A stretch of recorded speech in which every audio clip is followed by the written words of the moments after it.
Hello Indie Game fans, if you didn't have the time to sit through the 5-hour-long Indie LIVE Expo from last week, don't worry, I got you covered, uncovering 14 awesome indie games to look forward to, with a number of gorgeous titles out of Japan as the main highlights.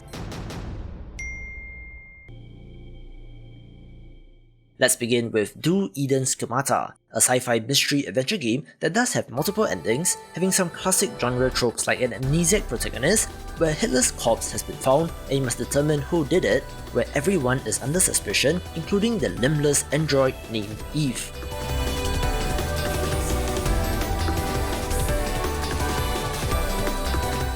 Inspect the surroundings, question characters and find clues in order to solve this mystery, having some fantastic hand-drawn art and is not to be missed.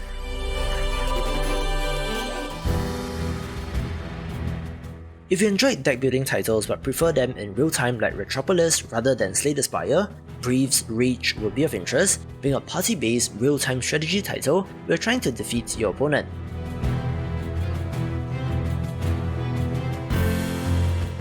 It has a great hand-drawn art style, although I am curious as to what the overall structure of this game would be.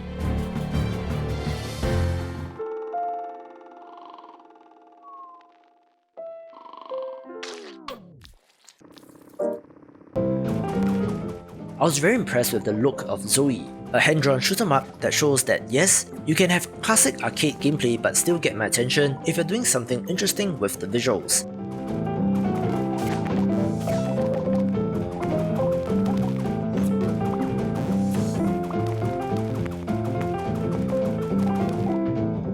As shown, it's supposed to evoke paint on canvas, which is done very well, and while our triangle-headed protagonist does not look like much, the action does look pretty fun, so I'm in.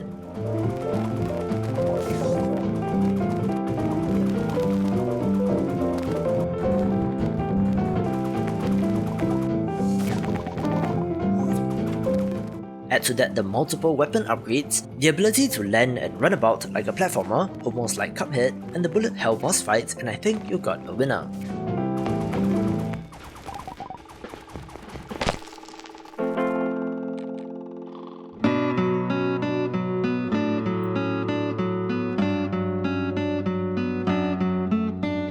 Some quick hits, beginning with the gorgeous hand-drawn title, Oh!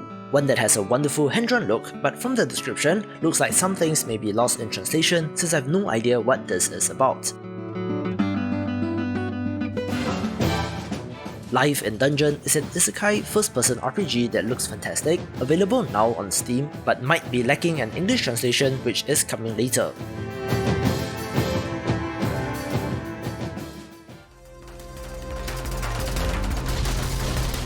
An action roguelite where you play as a dog with a gun sure sounds appealing, so of course I'm in for Metal Dogs.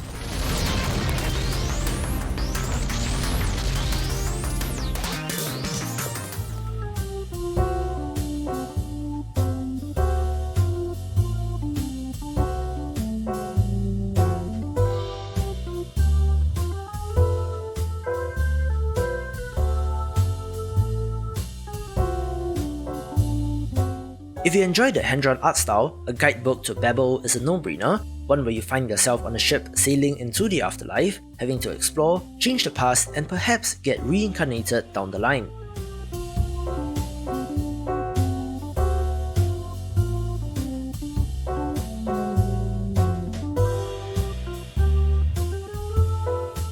The time manipulation theme should be similar to something like the Sexy Brutale, allowing you to affect the story with the butterfly effect, so it certainly looks like a very interesting entry.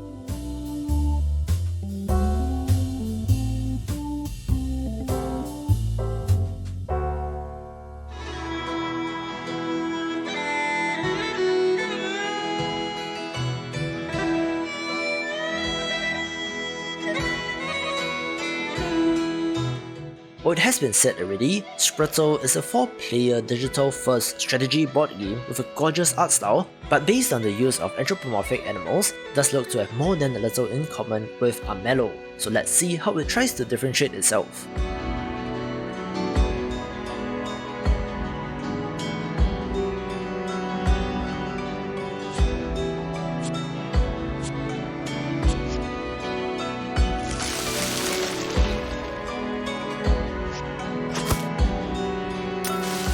For one, the arenas and map looks more contained, where the spirits, elements and seasons come into play as well.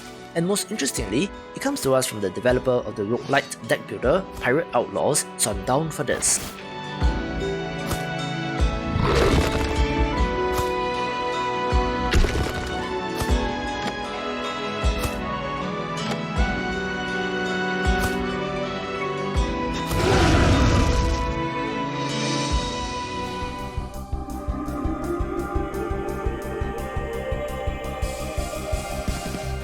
Speaking of roguelite deck builders, Zoeti is another entry in the space, but wait for it, it does incorporate poker into this, which is a new take.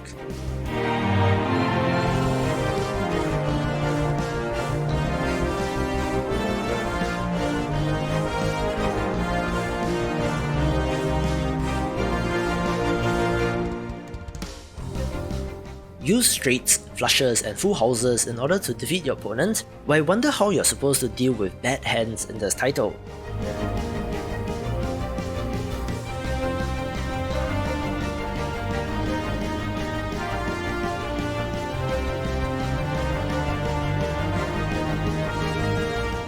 Also, the roguelite elements of procedural generation, random events and relics should shake things up nicely, all with a fantastic hand-drawn art style.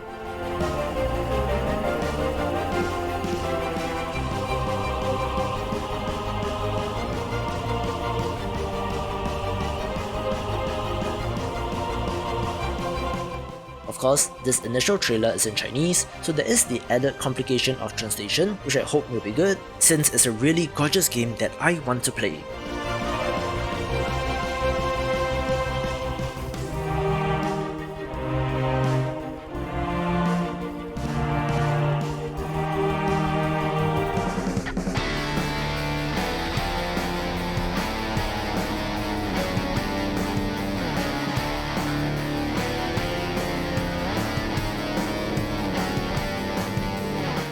A game that made a splash during the expo was Origami 2, which was actually announced in 2020, so it's a title that I missed, but this sequel to a third-person stealth game is not to be missed by fans of the genre.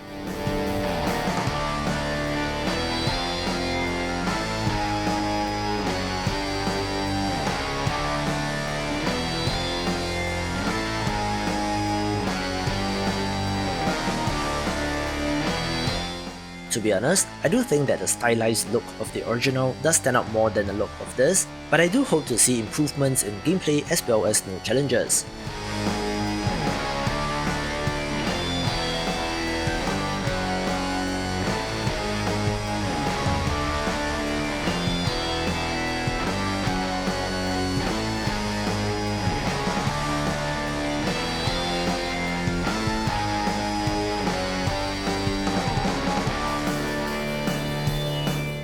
Interestingly, this adds online co-op for up to 3 players, adding another facet into the mix, where multiplayer stealth seems like an interesting concept which makes it of interest.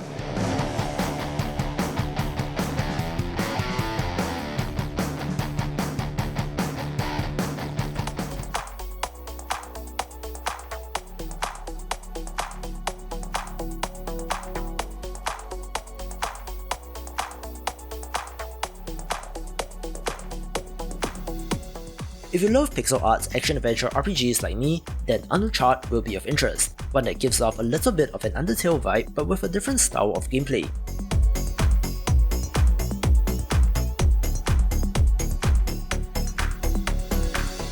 You wield a bell of all things, using it to smash your opponents, having to battle your way through dungeons in order to rescue the souls of villagers trapped there and to restore the village.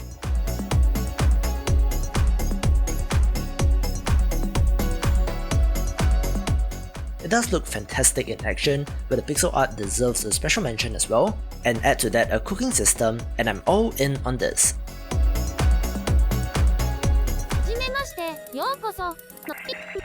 の主人公。ここはどんな望みも叶う素敵な世界。早速、幸福な住民たちの声を聞いてみましょう。ここは最高だよ。毎日どれだけ遊んでも夜は来ないんだ。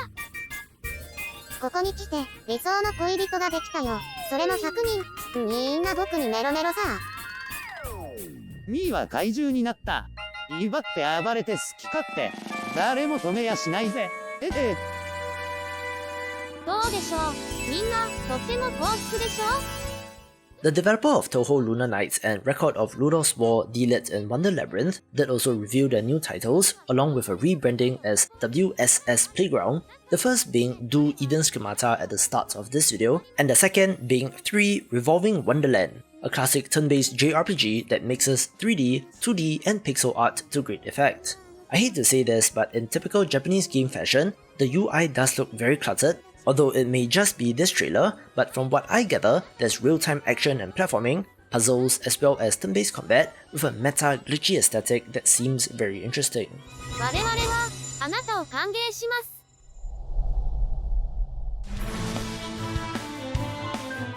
Quick little teaser for Komajo Remilia Scarlet Symphony, a self-styled Touhouvania, which, if Touhou Lunar Nights is anything to go by, should be excellent as well.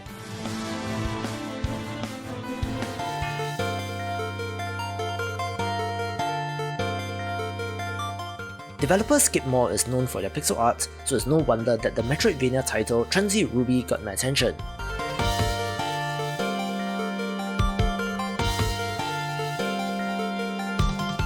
Play as a cyborg protagonist exploring a mysterious continent that appeared out of nowhere from another dimension, battling your way through to uncover its mysteries.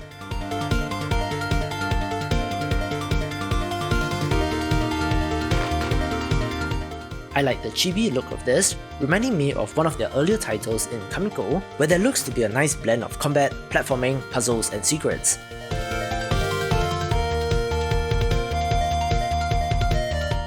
As a fan of Metroidvanias, of course I'm in, and some of you might see the resemblance to Cave Story as well, which is a classic must-play title from a Japanese developer, so for giving good vibes all around, this takes the #1 spot. For more upcoming Metroidvania games, check out this video and I will see you after the jump.